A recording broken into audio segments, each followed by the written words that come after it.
परम कृपाळु आराध्य इष्टदेव भगवान श्री स्वामीनारायण, पूज्य गुरुदेव शास्त्री जी महाराज, गुरु महाराज, पूज्य स्वामी, तमाम शिक्षक श्रीओ, महाराज ने वाला तमाम बाळको तेमज तमाम भक्तजनों ने भावथी जय स्वामीनारायण। हरे हरे।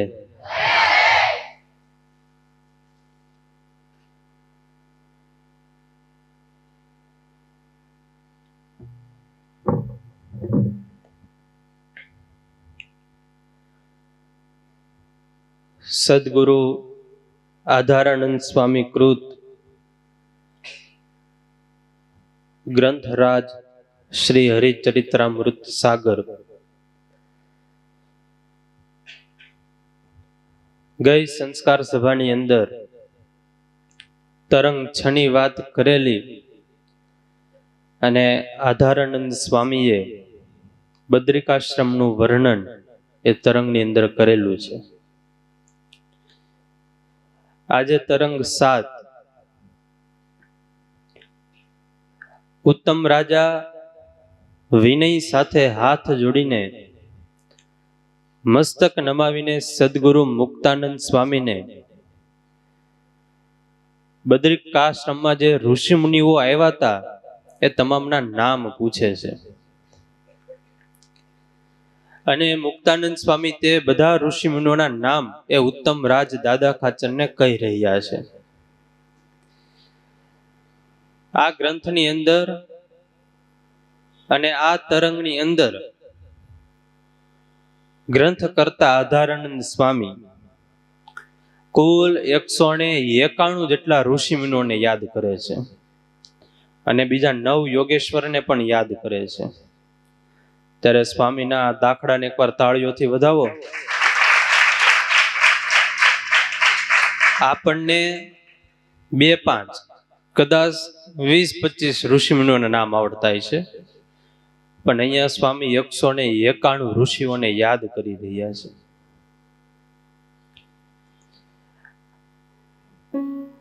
आ तमाम ऋषि मुनिओए बद्रिकाश्रममां आव्या छे अने बधाना मनमा अत्यंत उमंग छे। घाटी छाया धरावनार अने विशाळ प्रकारे शोभती मंदिरनी जेवी लागती ए बोरडी एनी नीचे नर ऋषि अने आ बधा ज ऋषि मुनिओ बैठा छे। नर ऋषिनुं स्वरूप ए सुंदर अने खूब ज श्याम हतुं अने दर्शन थतानी साथे ज लोकोना मनने खेंची ले अने आ भवसागरना दुखने दूर करे एवुं एमनुं स्वरूप हतुं। अने नर ऋषि ए भव्य मृग चर्म उपर बैठा हता। कंठमां सरस मजानी सुंदर कमळनी माळा पहेरी हती। ललाट हृदय ने भुजाओ उपर अनुपम उद्भवपुंड कर्या हता अने नर ऋषिने जोईने सौना नेत्र ए आनंदित थता हता। वाणी गदगद थती हती। स्वामीए सरस लख्युं, त्रिलोक के सुख सुगम कहावे, दुर्लभ तुम्हारो मिलनो रहावे। कोटि तीर्थ को फल यही, चरण ही परम तुम्हारे तेही। हे ऋषिओ, हे संतो, आप सौ भगवान ने खूब ज प्यारा छो। अरे तमारू मळवू, तमारा दर्शन थवा अने तमारा चरणनो स्पर्श थवो ए तो घणो दुर्लभ छे।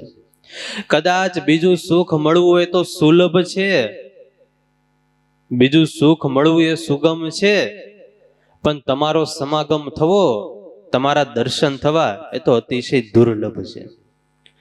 करोड़ो तीर्थ कर्यानुं खरुं फळ पण ए ज छे के तमारा चरणनो स्पर्श करवा मळे। तुम मिले कर्म कोटि जाय, ऐसी और नहीं बात कहाई। अरे संतो, तमारा समागम थी तो करोड़ो प्रकारना जे कर्मो होय ए तमाम कर्मो छूटी जाय छे अने तमारा मिलन जेवी बीजी कोई श्रेष्ठ वात नथी।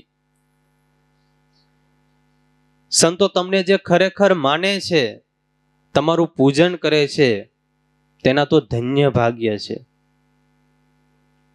તમે આવ્યા તે ઘણું સારું થયું, બસ હમણાં જ થોડા જ સમયમાં ભગવાન નારાયણ તમને દર્શન દેશે.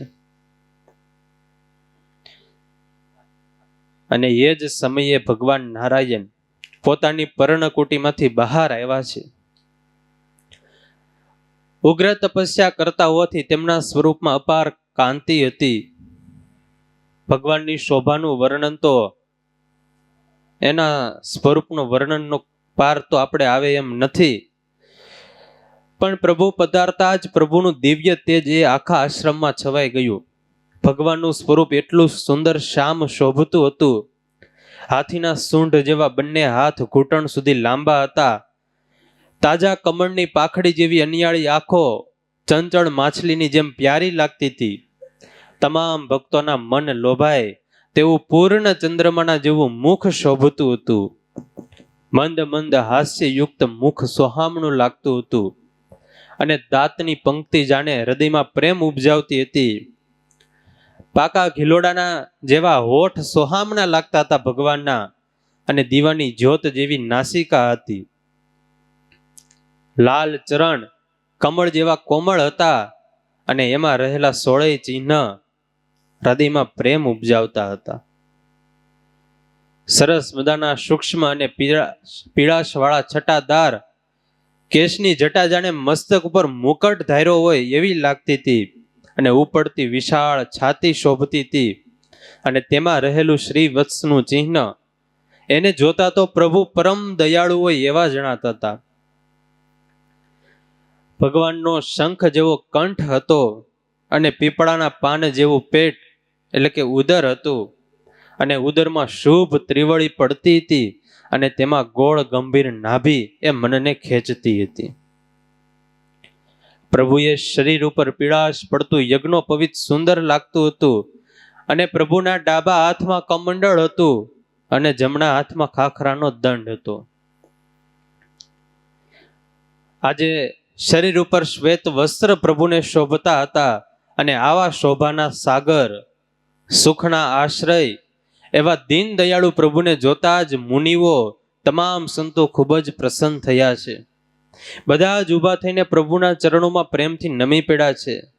બધાના કંઠ ગદગદ થઈ ગયા છે, અને આંખોમાંથી પ્રેમના આંસુઓ એ વહેવા લાગ્યા છે. પ્રભુને વારંવાર પ્રણામ કરે છે. ભગવાને બધા જ ઋષિ મુનિઓ અને સંતોને પ્રેમથી બોલાવ્યા છે. દર્શનથી, સ્પર્શથી અને અમૃત જેવા વચનથી સૌના તાપ સંતાપ દૂર કરી દીધા છે. મૂર્તિ મનોહર દેખ મુનિ દ્રુગ તપત નહીં પાવહી, બહુ દિન કે પ્યાસે લોચન ઈત ઉત ન ડોલાવહી. ભગવાનની એવી મનોહર મૂર્તિ હતી કે એને જોઈને મુનિઓની દ્રષ્ટિને તૃપ્તિ જ થતી નથી. ઘણા દિવસના ઋષિ મુનિઓના એ તરસ્યા નેત્ર આમ તેમ ફરકવાને બદલે ભગવાનના સ્વરૂપમાં, ભગવાનના મુખ કમળમાં એકત્રિત થઈ ગયા છે. અને આજે સર્વે ઋષિઓ જાણે આંખો દ્વારા મૂર્તિઓ પીતા હોય, જીભ દ્વારા ચાટતા હોય, અને બંને બાહુથી ભેટી પડ્યા હોય એવું દ્રશ્ય આજે બદ્રિકાશ્રમમાં ઊભું થયું છે. તારો મુખડો મનોહર જોયા કરો, તારો મુખડો મનોહર જોયા કરો, રાત દિવસ ગુણો તારા ગાયા કરો, રાત દિવસ ગુણો તારા ગાયા કરો.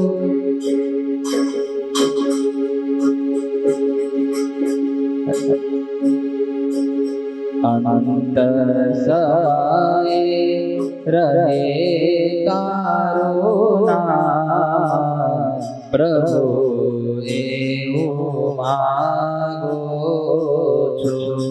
ભક્તિ કરતા છૂટે મારા પ્રાણ, પ્રભુ એવું માગો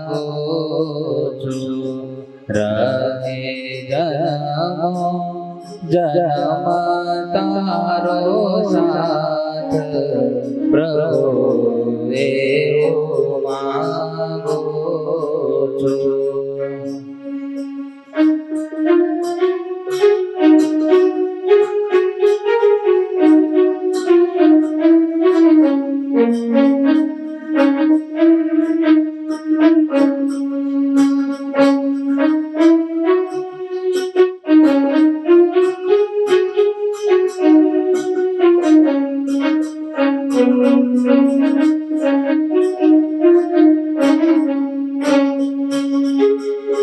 મારી આશા નિરાશા કરશો નહીં, મારા અવગુણ હૈયામાં ધરશો નહીં. મારી આશા નિરાશા કરશો નહીં, મારા અવગુણ હૈયામાં ધરશો નહીં. શ્વાસો શ્વાસ રહે તારું ધ્યાન, પ્રભુ એવું માંગો છું. શ્વાસો શ્વાસ રહે તારું ધ્યાન, પ્રભુ એવું માંગો છું. ભક્તિ કરતા છૂટે મારા પ્રાણ, પ્રભુ એવું માંગો છું.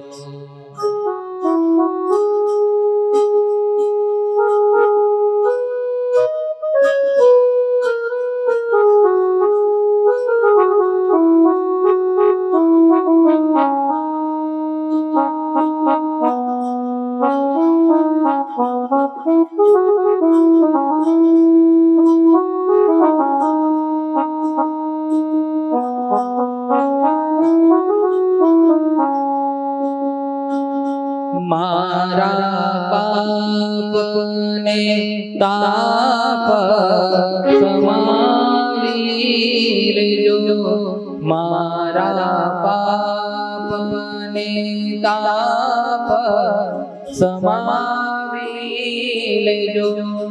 આ સેવકને ચરણોમાં રાખી લેજો, આ સેવકને ચરણોમાં રાખી લેજો. દેજો આવીને દર્શન દાન, પ્રભુ એવું માંગો છું. દેજો આવીને દર્શન દાન, પ્રભુ એવું માંગો છું. ભક્તિ કરતા છોટે મારા પ્રાણ, પ્રભુ એવું માંગો છું.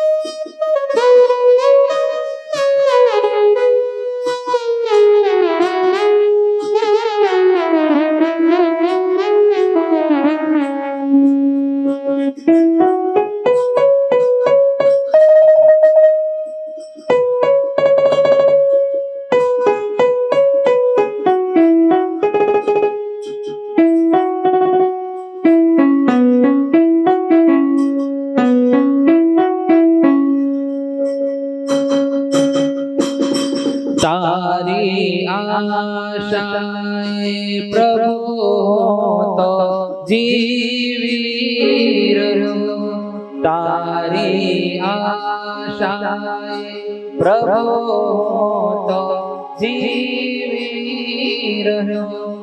તમને મળવાને પ્રભુ તો તલસી રહ્યો તમને મળવાને પ્રભુ તો તલસી રહ્યો મને રાખો તમારી પાસ પ્રભુ એવું માગો છો મને રાખો તમારી પાસ પ્રભુ એવું માગો છો ભક્તિ કરતા છોટે મારા પ્રાણ પ્રભુ એવું માગો છો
મારા ભવના પાપો દૂર કરો મારી અરજી પ્રભુજી હૈયે દરો મારા ભવના પાપો દૂર કરો મારી અરજી પ્રભુજી હૈયે દરો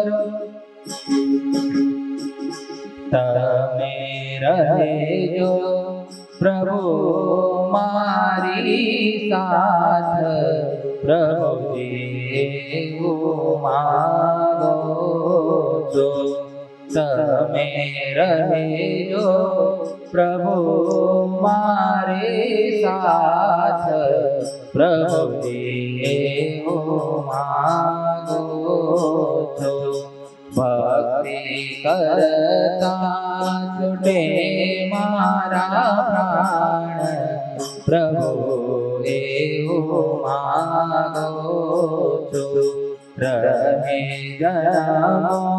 જન્મ તારો સાથ પ્રભુજી એવું માગો છો ભક્તિ કરતા છૂટે મારા પ્રાણ પ્રભુજી એવું માગો છો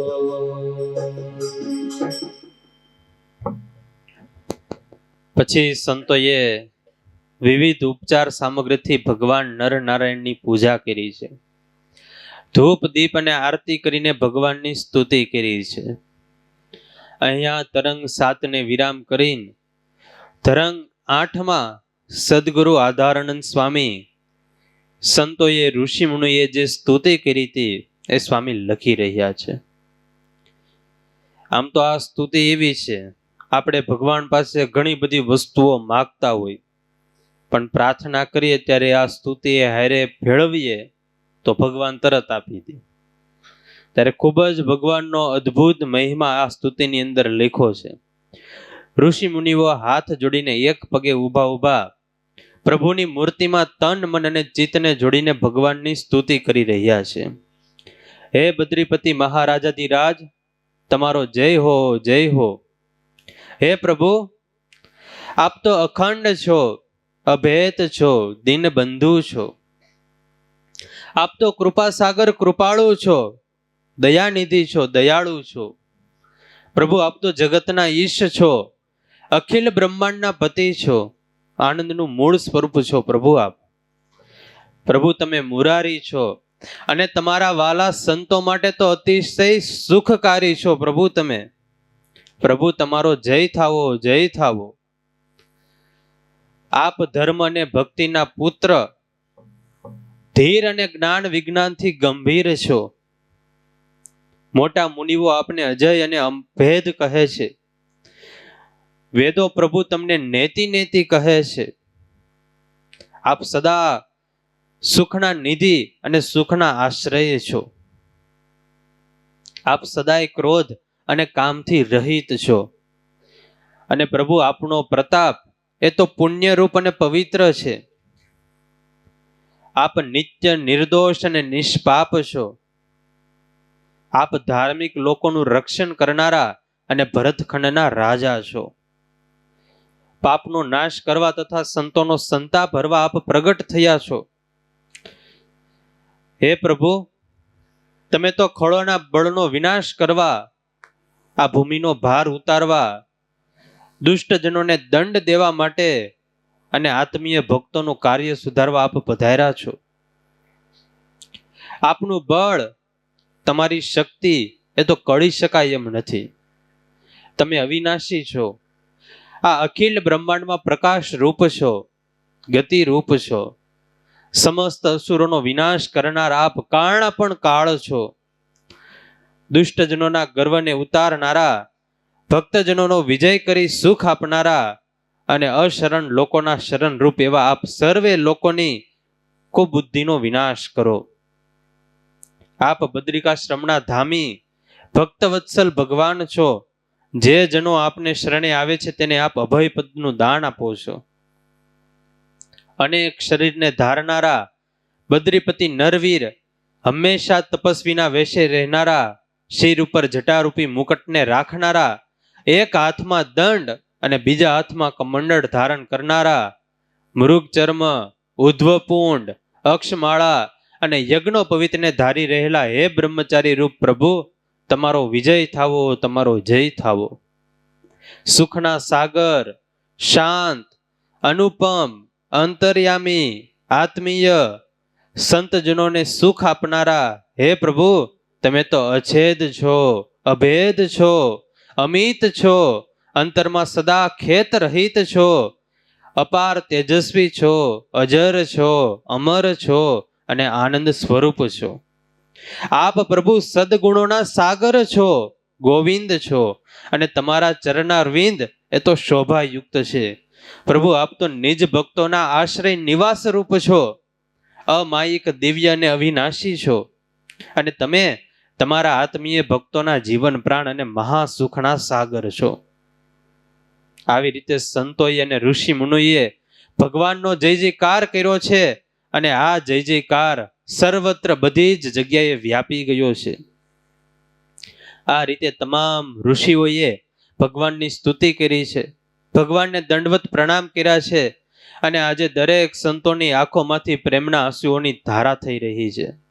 બધા જ સંતો, ઋષિઓ હાથ જોડીને ભગવાનની સમીપે બેઠા છે અને બધાને ભગવાનના દર્શનથી અતિશય આનંદ થયો છે. ભગવાન બધા જ ઋષિમુનિઓના તેમજ સંતોના આ જે બધી સ્તુતિ પ્રાર્થના કરી એનાથી ભગવાન એમની ઉપર અતિશય રાજી થયા અને હસીને ભગવાન હેતથી એવું બોલ્યા, હે મુનિવરો, હું તમારા ઉપર અતિશય રાજી થયો છું. મને પણ ઘણા દિવસથી તમને મળવાની ઈચ્છા હતી. હવે ભગવાન કહે છે ઓ સંતો વિશે, હે સંતો, થોડા પુણ્યવાળા બીજા લોકોને તો તમારું મિલન થવું એ તો મહા દુર્લભ છે. કદાચ બીજી બધી વસ્તુઓ મળી શકે પણ તમારા દર્શન, તમારો સમાગમ એ તો અતિશય દુર્લભ છે. અનંત મુક્તિઓ તો તમારા ચરણની દાસી છે. સંતો, તમારી સેવા કરવાથી તો મુક્તિ વગર પ્રયાસે મળી જાય છે. મુક્તિ દુર્લભ નથી, દુર્લભ તો સંતો તમે છો. મારા ધામ કરતા પણ તમે મને વધારે વહાલા છો. તપ, જપ, તીર્થ, વ્રત, દાન, યોગ, યજ્ઞ, વેદોધ્યાન અને પુરાણોનો અભ્યાસ આ બધા તો મારા પ્રસન્નતાના સાધન છે જ, પણ એની કરતા પણ આ બધા સાધનથી પણ તમે મને વધારે વહાલા લાગો છો. મારા ધામ કરતા પણ અને મારા પ્રાણ કરતા પણ હે સંતો તમને વધારે વહાલા છો. તમે મારું અખંડ ચિંતન કરો છો. મારા સિવાય અન્ય કોઈને તમે ચાહતા નથી. તમે અન્ય લોકોને મારા સ્વરૂપનું જ્ઞાન આપો છો. તન, મન અને પ્રાણ તમે મને અર્પણ કરી દીધા છે. ભગવાન કહે જપ, તપ, યોગ, યજ્ઞ, અનેક પ્રકારના વ્રત અને અનંત પ્રકારના દાન આ બધા જ સાધન તમારા એક લવ સત્સંગના 16મા અંશ જેટલા પણ થઈ શકતા નથી. હે સંતો, તમે તો લોકોને અભયદાન કરનારા છો. આ દુનિયામાં તમારા સમાન બીજું કાંઈ નથી. તમે તો અપરંપાર પરમાર્થી છો, પરોપકારી છો. એવા તો તમારા અનંત અને અપાર ગુણો છે. આવી રીતે રસ ભર્યા અમૃતમય વચનો ભગવાન બોલ્યા છે અને ભગવાનના આ વચનો સાંભળીને સંતોની આંખોમાંથી પ્રેમના આંસુઓ વહેવા લાગ્યા છે. બધા જ સંતો, ઋષિ મુનિઓ ગદગદ કંઠે બોલ્યા છે, હે સ્વામી, હે પ્રભુ, અમારા પ્રાણોના જીવન રૂપ પ્રભુ તમને ધન્ય છે. આજે અમને તમે દર્શન દીધા, હવે અમારે કાંઈ પણ પ્રકારની કસર રહી નથી. પ્રભુ, તમે તો ભારતવાસી લોકોના ઉદ્ધાર માટે તપસ્યા કરનાર, હે પ્રભુ તમને ધન્યવાદ છે, ધન્ય છે. તમે તો સર્વજનોનું હિત કરનારા છો પ્રભુ. શરણાગતના દુઃખોને ટાળનારા છો. પૂર્ણ ચંદ્રની જેમ આપ કલ્યાણકારી ગુણોથી પૂર્ણ રીતે પ્રગટા છો. નિજ ભક્તોના મનને રંજન કરનારા પ્રભુ તમે તો આનંદમય છો. આપ દીનબંધુ ભગવાન છો. આપની કળા તો અકળ છે પ્રભુ. તમે તો બધા જ સર્વજનોને માટે સુખની ખાણ છો. દીનજનોના દુઃખોને કાપી નાખનારા છો અને સમસ્ત જીવોનું શુભ કરવા માટે જ તમે આ બદ્રિકાશ્રમમાં રહ્યા છો. સંતોની આવી વાતો સાંભળીને ભગવાન ખૂબ જ રાજી થયા છે, પ્રસન્ન થયા છે અને હસતા હસતા ભગવાન બોલ્યા છે, હે મુનિજનો, તમે તો અમારી ઈચ્છાથી ત્રિલોકીમાં ફરો છો અને આવો છો, જાઓ છો. હે સંતો, તમે મને અત્યારે એ કહો કે તમે કયા લોકમાંથી આવ્યા છો અને જ્યાંથી આવ્યા હોય તે લોકની તમે જે પણ વાત જાણીને લાવ્યા હોય તે વાત તમે બધી જ મને કહો.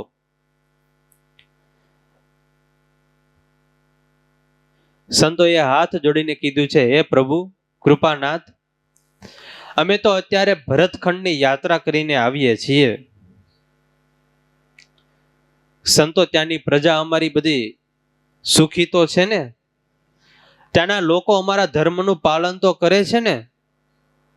અમારા આશ્રિતો ધર્મ, ભક્તિ, જ્ઞાન અને વૈરાગ્ય આ બધી જ વસ્તુમાં પ્રેમ તો ધરાવે છે ને? સંતો, હું તમને પૂછું છું, માટે સંતો, ભરતખંડની બધી જ રીત જેવી હોય તેવી આપ મને કહો. સંતોએ કહ્યું છે, પ્રભુ, તમે તો સંસારની પીડાને ટાળનાર પરમ સુધીર છો. તમે તો અંતર્યામી છો, બધું જાણો જ છો. અને સંતોની આંખોમાંથી દડ દડ દડ આંસુઓ વહેવા લાગ્યા છે. સંતોના કંઠ ગદગદ થયા છે અને બોલ્યા છે, હે દયાળુ, હે કૃપાનાથ, અત્યારે અમે ભારત દેશમાંથી આવ્યા છીએ. અત્યારે ભારત દેશમાં જે અધર્મ થઈ રહ્યો છે એનું તો વર્ણન કરી શકાય એમ નથી. નર નારી મનુષ્ય માત્ર અત્યારે પોતાનો ધર્મ છોડી દીધો છે, અધર્મમાં લેલીન રહે છે. સૌને પાપ કરવામાં અતિ રાગ છે અને બધા નર નારીઓ કુમાર્ગે ચાલે છે. જે પણ બધા અસંત ગુરુઓ હતા એ જગતમાં સંત થઈને ફરે છે. અધર્મને ધર્મ તરીકે બતાવી રહ્યા છે, પૂજાઈ રહ્યા છે અને રાજાઓ તે અધર્મી ગુરુઓના શિષ્ય થયા છે અને તે સૌ તેને અનુસરીને વર્તે છે. કોઈને પણ સત્પુરુષની સત્સંગની સારી વાતો ગમતી નથી, મનાતી નથી, અને બધા જ અસંતની વાત માનીને અસત માર્ગમાં ચાલે છે. બધા જ લોકો નરકમાં જઈ રહ્યા છે અને બધી પ્રજા ભારત ખંડની એ અધર્મમાં ગરકાવ થઈ ગઈ છે. કોઈને કોઈ વાતનો નિયમ નથી, ગમે તેમ વર્તન કરે છે અને છતાંય કોઈ અપરાધી ગણાતા નથી. અનંત અસુરો ગુરુ થઈને બેઠા છે અને તેઓ અપાર અધર્મ કરી રહ્યા છે, આચરી રહ્યા છે. પુરુષો અને સ્ત્રીઓ બધા અપાર વ્યસનની અંદર બંધાઈ ગયા છે અને તે વ્યસનના બંધનથી પ્રભુ તમારી સિવાય કોઈ છોડાવનાર નથી. હે નાથ, આવું ભરતખંડનું વાતાવરણ છે. આવું દુઃખ જોઈને તો અમે બધા સંતો દુઃખી થયા છીએ. હે કૃપાનાથ, આમાંથી તમારા ભક્તજનોને હવે તમે બચાવો, એની રક્ષા કરો. આમાંથી એ બધાને છોડાવો. હવે તમે બધા ઋષિ મુનિઓએ સંતોએ ભગવાનને પ્રાર્થના કરી છે. આમ તો કોઈએ બહુ સુંદર કહ્યું છે, life is not bed of flower. જીવન છે એ ફૂલોની પથારી જેવું કોમળ નથી. એમાં પણ ગૃહસ્થને માટે શાસ્ત્રોમાં તો એવું લખાણું, ગૃહસ્થને અનંત વિટામણા. કેટલી? અનંત. આજથી 100 વર્ષ પહેલાનો સંસાર સારો હતો. એ દેશી શેરડી જેવો હતો. શેરડી ખાઈએ એટલે વચ્ચે ગાંઠ આવે, પણ કાતળી મોટી અને ગાંઠ આવે, કાતળી મોટી ને ગાંઠ આવે. અત્યારનો સંસાર એ કાળી શેરડી જેવો થઈ ગયો. ગાંઠ એટલે શેરડીનો કાતલી નાની ને પાછી ગાંઠ આવે, વારે વારે ગાંઠ આવે. ત્યારે વાલા ભક્તોજનો, જીવનમાં જ્યારે જ્યારે એવા દેશકાળ આવે, પુરુષાર્થ આપણે કરીએ, મહેનત કરીએ, પ્રશ્નોના સોલ્યુશન માટે પ્રયાસ કરીએ, અને હવે એમ લાગે કે હવે આપણે ટૂંકા પડીએ છીએ, ત્યારે નિચંતપણે ઠાકોરજીની આગળ હાથ લંબાવવા. હું દુખિયારો તારે દ્વારે આવ્યો મહારાજ રે. હું દુખિયારો તારે દ્વારે આવ્યો મહારાજ રે. આશીષ દેજો રમારે જો, આશીષ દેજો રમારે જો. હરે કૃષ્ણ મહારાજ રે, હરે કૃષ્ણ મહારાજ રે. હું દુખિયારો તારે દ્વારે આવ્યો મહારાજ રે. દુખિયારો તારે દ્વારે આવ્યો મહારાજ રે. આશીષ દેજો રમારે જો, આશીષ દેજો રમારે જો. હરે કૃષ્ણ મહારાજ રે, હરે કૃષ્ણ મહારાજ રે.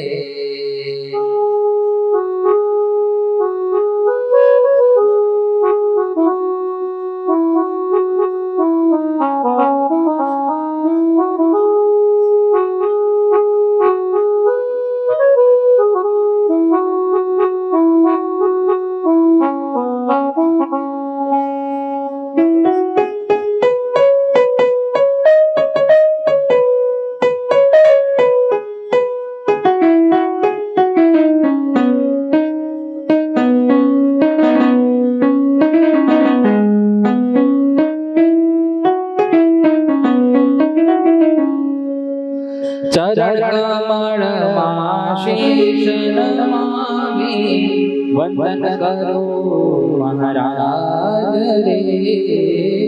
ચરણ કમળમાં શીશ નમાવી વંદન કરું મહારાજ રે. દયા કરીને ભક્તિ દેજો, દયા કરીને ભક્તિ દેજો. હરે કૃષ્ણ મહારાજ રે, હરે કૃષ્ણ મહારાજ રે.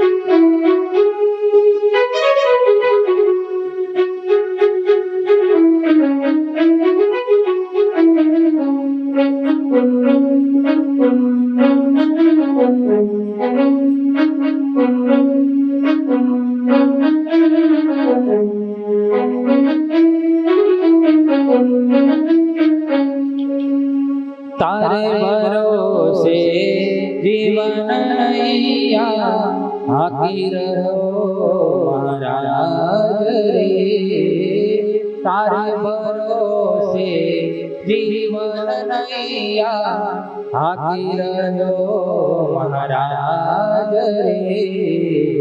બની સુકાની પાર ઉતારો, બની સુકાની પાર ઉતારો, હરે કૃષ્ણ મહારાજ રે, હરે કૃષ્ણ મહારાજ રે.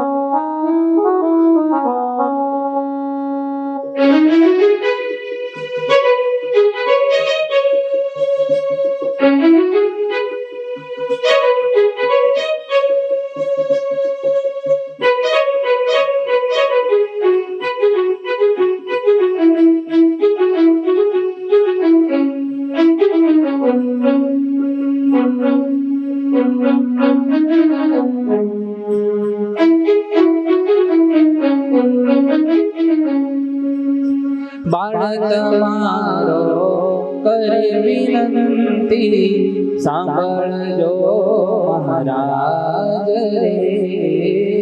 બાળ તમારો કરે વિનંતી, સાંભળજો મહારાજ રે. મુજ અંતરમાં વાસ કરો ને, મુજ અંતરમાં વાસ કરો ને, હરે કૃષ્ણ મહારાજ રે, હરે કૃષ્ણ મહારાજ રે. અમે ભરેલી નજરો રાખો, અમે ભરેલી નજરો રાખો, હરે કૃષ્ણ મહારાજ રે, હરે કૃષ્ણ મહારાજ રે, હરે કૃષ્ણ મહારાજ રે, હરે કૃષ્ણ મહારાજ રે.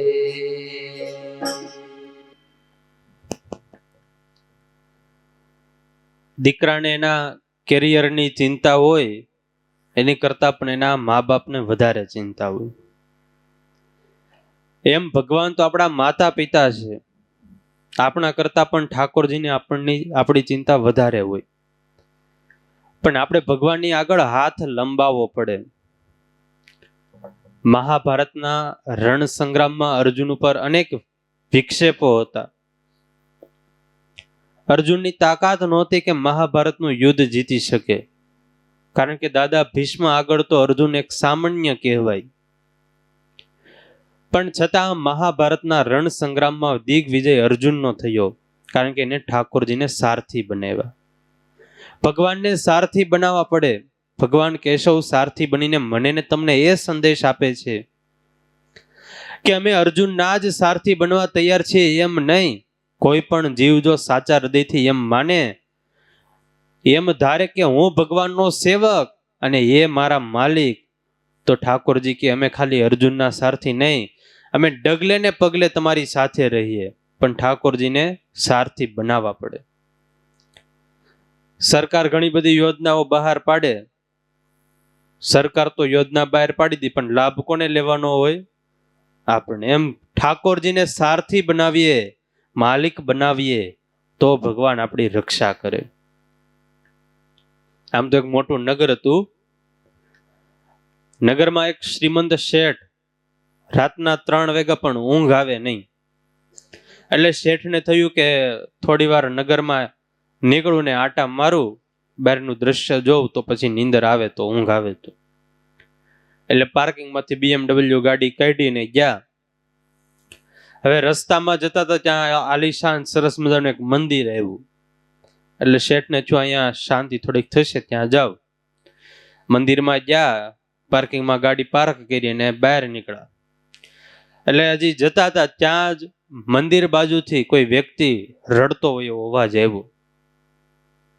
શેઠ એ બાજુ જ્યાંથી અવાજ આવતો તો એ બાજુ ગયા અને જોયું તો કોઈ ભગવાનનો ભાવિક ભક્ત ઠાકોરજીના દ્વાર તો બંધ છે, પણ દ્વારની આગળ માથું નમાવીને રડે છે. ભગવાનને પ્રાર્થના કરે છે, હે પ્રભુ, કાળજાના કટકા જેવી એકને એક મારી દીકરી છે, ઘણા દિવસથી બીમાર છે, ઓપરેશન કરાવવાનું છે. હે ભગવાન, તમે આમાં મને કંઈક સહાય કરો, મદદ કરો. શેઠ પાછળથી આ બધું સાંભળતા હતા. કાંઈ પણ એક ક્ષણનો વિચાર કર્યા વગર તરત જ ખિસ્સામાંથી ચેકબુક કાઢી અને 2.5 લાખનો ચેક લખીને આપી દીધો. લે ભાઈ, આ ચેક, તારા દીકરીનું તું ઓપરેશન કરાવીને. પેલા ભાવિક ભક્તએ ઠાકોરજીનો આભાર માન્યો, આ શેઠનો પણ આભાર માન્યો અને પોતાના ઘર બાજુ જતો હતો. એટલે શેઠે ઊભો રાખ્યો, લે આ મારું વિઝિટિંગ કાર્ડ છે, તારે અડધી રાત્રે પણ મારી કઈ જરૂર પડે તો આમાં મારા એડ્રેસ અને મોબાઈલ નંબર લખ્યા છે, ત્યાં પહોંચી જજે, અને જે પણ કઈ મદદની જરૂર રહેશે બધી જ મદદ હું કરીશ. એટલે પેલો ભાવિક ભક્ત હતો એને કીધું, શેઠ, આ તમારું વિઝિટિંગ કાર્ડ છે, મારે જોતું નથી, તમારી પાસે રાખો, બીજા કોકને દેવામાં કામ આવશે. શેઠ કે પણ આમાં મારું એડ્રેસ છે, કામ લાગશે. તો કે નહીં, તમારી પાસે રાખો ને. તો કે પણ તને આ રાખવામાં વાંધો શું છે? ત્યારે પેલો ભાવિક બોલો, શેઠ, અડધી રાત્રે 3 વાગે ઊંઘમાંથી તમને ઉઠાડીને જેમને અહીંયા સુધી મોકલા ને, એ ઠાકોરજીનું એડ્રેસ મારી પાસે છે.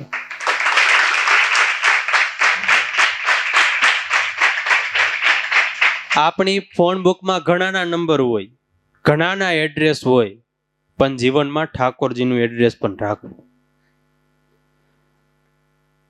જ્યારે પણ સમય મળે ત્યારે નજીકના દેવાલય હોય, મંદિરો હોય, ત્યાં દર્શન કરવા જઈએ. રોજ ન જવાય તો અઠવાડિયે જઈએ, પણ નિયમ રાખીએ તો થાય. નહીતર અત્યારે કથામાં બેઠા હોય ત્યારે નિયમ તો રાખી લઈ, પણ એ ભવિષ્યકાળ જ રહી જાય, વર્તમાનમાં ક્યારેય ન આવે. ત્યારે નિર્ણય કરવો પડે. સારી વાત સાંભળીએ ત્યારથી નિર્ણય કરીને એ વાત અમલમાં મૂકવી પડે. સુરતના ડાયમંડમાં ખૂબ જ અગ્રેસર નામ ધરાવતા સૌજીભાઈ ધોળકિયા ગુરુકુલના વિદ્યાર્થીઓએ એમનું એક વખત ઇન્ટરવ્યુ હતું ત્યારે પ્રશ્ન પૂછ્યો તો ગુરુકુલના વિદ્યાર્થીઓએ કે તમે એટલા બધા સફળ થયા, એટલી બધી કારકિર્દી પામ્યા, તો એનું પાછળનું કારણ શું છે? ત્યારે એમને સરસ જવાબ આપ્યો કે અમારા કંપનીમાં જે પણ બધા માણસો કામ કરે એ બધાની જ્યારે પણ મીટિંગ થાય ત્યારે બધા પોતપોતાના રિવ્યુ રજૂ કરતા હોય, પોતાના વિચારો મંતવ્યો રજૂ કરતા હોય, એમાંથી જે પણ વાત સારી લાગે એ વાતને અમે એ જ દિવસથી અમલમાં મૂકી દઈએ. એટલે આજે અમારી કંપની અગ્રેસર ને આગળ વધે છે. ત્યારે જીવનમાં જે પણ કાંઈ એવી સારી વાત લાગે એ વાત ત્યારથી અમલમાં મૂકીએ તો એ આપણા જીવન માટે ઉપયોગી બને અને ખૂબ જ લાભદાયી બને.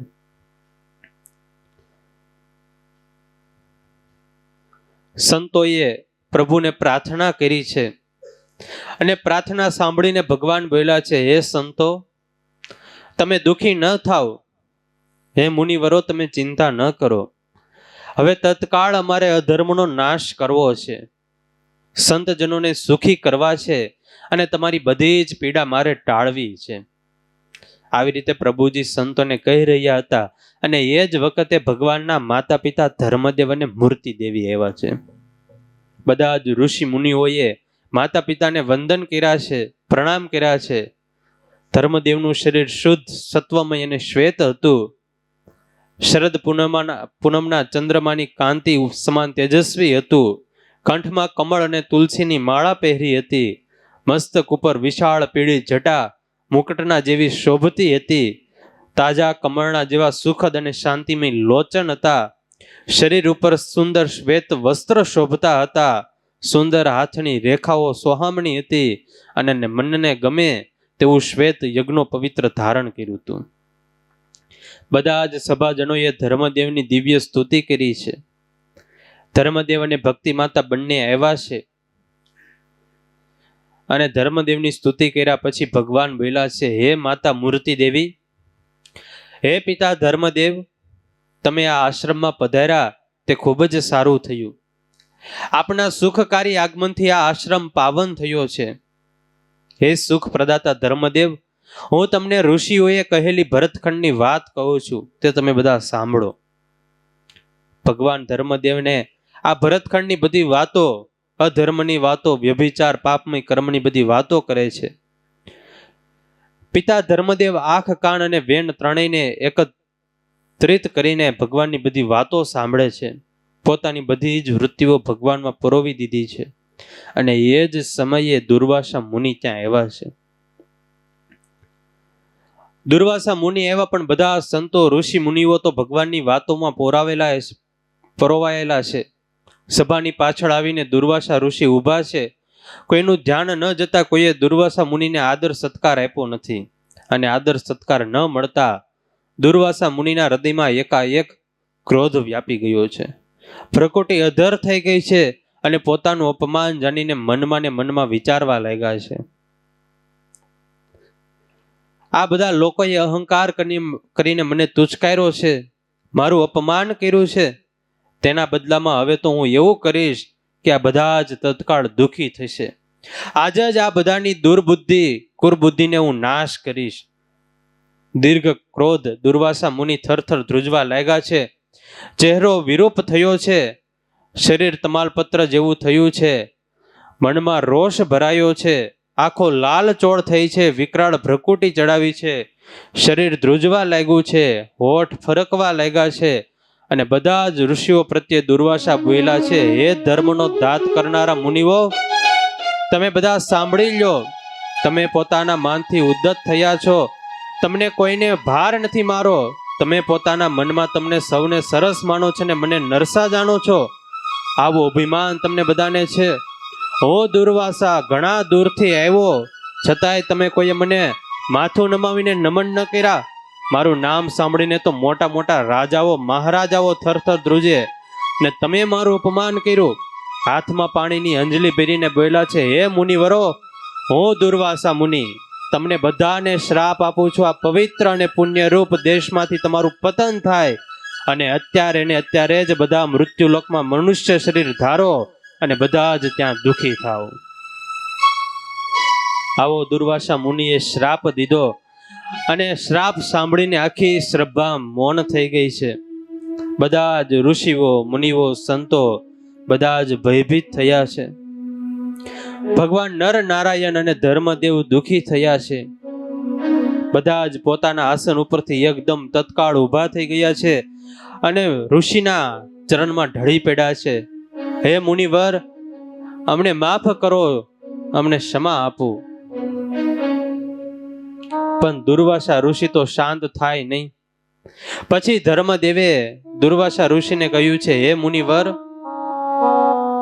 અમે બધા જ તત્પર થઈને ભગવાનના મુખથી ભરતખંડની વાત સાંભળતા હતા.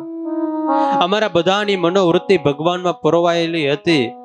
તમે આવ્યા, અમને કોઈને ખબર રહી નહીં અને તેથી જ અમે તમને આવકાર આપી શક્યા નહીં. આ અમારો અપરાધ, એ તમે ઋષિવર માફ કરો, અમને ક્ષમા આપો. ધર્મદેવ તો શુદ્ધ અને અપાર નિષ્પાપ હતા. પ્રેમથી આજે દુર્વાસા ઋષિને પ્રાર્થના કરી છે અને દુર્વાસા ઋષિ શાંત થયા છે. હે ધર્મદેવ, તમે તો ભક્તિમાન છો, તમે તો નમ્રતાએ યુક્ત છો. મારા શાપનું હવે નિવારણ થાય એમ તો છે નહીં, પણ હું એટલો અનુગ્રહ કરું છું. હે ધર્મદેવ, હે સંતો, તમે ભરતખંડમાં પૂર્વ દેશમાં જન્મ લેશો, મનુષ્ય અવતાર ધારણ કરશો. હે ધર્મદેવ, હે મૂર્તિ દેવી, તમે બંને દંપતી પતિ પત્ની થશો અને ભગવાન સ્વયં પૂર્ણ પુરુષોત્તમ નારાયણ એ તમારા પુત્ર થશે. એ જ ભગવાન તમને મારા શ્રાપથી છોડાવશે અને તમને આ મારા શ્રાપથી મુક્ત કરશે. સંતો, તમે જ્યાં જ્યાં દેહ ધરશો, જ્યાં જ્યાં તમારો જન્મ થશે, ત્યાં ત્યાં ભગવાન સ્વયં પૂર્ણ પુરુષોત્તમ નારાયણ આવીને તમને મળશે, તમને અલૌકિક સુખ આપશે, મારા આ શ્રાપમાંથી તમને છોડાવશે, દિવ્ય ગતિ આપશે અને પોતાના અક્ષરધામની અંદર લઈ જશે. દુર્વાસા ઋષિ આટલું કહીને પોતા કૈલાસ પર્વત ઉપર ગયા છે અને ધર્મદેવ, મૂર્તિ દેવી, સંતોએ, ઋષિ મુનિઓએ ભગવાનની ઈચ્છા જાણીને આ શ્રાપ સ્વીકાર્યો છે. નર નારાયણ ભગવાનના ચરણે મસ્તક મૂકીને ભગવાનને પ્રણામ કર્યા છે. હવે તો બધા જ ઋષિ મુનિઓ, સંતો, ધર્મદેવ, ભક્તિ માતા બધા જ ભરતખંડની ઉપર જન્મ ધારણ કરવાની તૈયારીઓ કરે છે અને ભગવાન પણ હવે જન્મ લેવાની તૈયારી કરે છે. આપણી તૈયારી કરવી પડશે ને. અહીંયા તરંગ 10 સુધીની કથાને વિરામ આપીને આવતી સંસ્કાર સભામાં આપણે આગળની કથાનું શ્રવણ કરીશું. અત્યારની કથાને અહીંયા વિરામ આપીએ છીએ.